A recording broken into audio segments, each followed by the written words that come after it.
Human trafficking is one of those crimes that a lot of people think basically hides in the shadows when really sometimes it's just right in front of us. We just don't know what to look for. Yeah, and that's why for the first time in state history, every new law enforcement recruit is now being required to be trained and find as well as help victims. Our Allie Jennerjohn is joining us this morning. Allie, you're looking into just how we got to this point in our state, as well as maybe some of the trends of human trafficking. Yeah, the trends are really interesting, and I'll get to those in a second. But I want to make it clear, this wasn't a course that just popped up overnight. It's very rooted in work human trafficking teams, units, and councils have been doing for years. What I'm learning, these aren't cases that just show up on an investigator's desk or that people call in.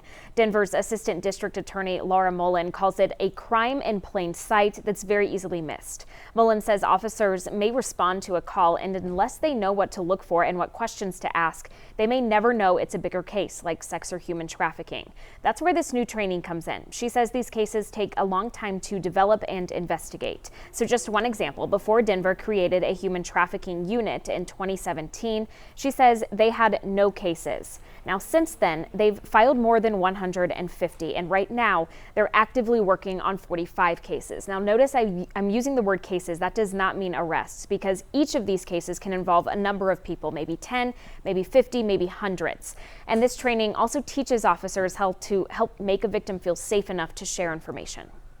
Having the specialized knowledge and education and skill to be able to approach people in a more trauma-informed way, in a way that builds trust and rapport because the officer is asking the right questions or providing the right resources, only helps to bridge that gap.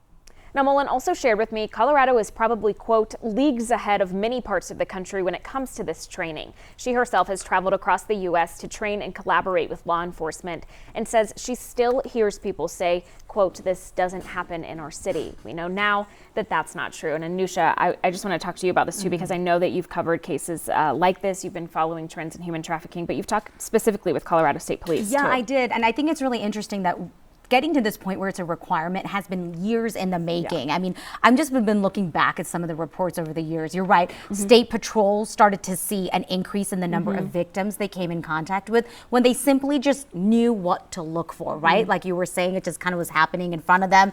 But it's more than that. It's truck drivers, it's flight attendants, motel social workers. They're really just trying to get the entire community to look out for this, as many eyes on it as possible. Because like she's been telling us, it is in plain sight. I think the more we know too, maybe the more we can help. All right. Thank you so much, Allie.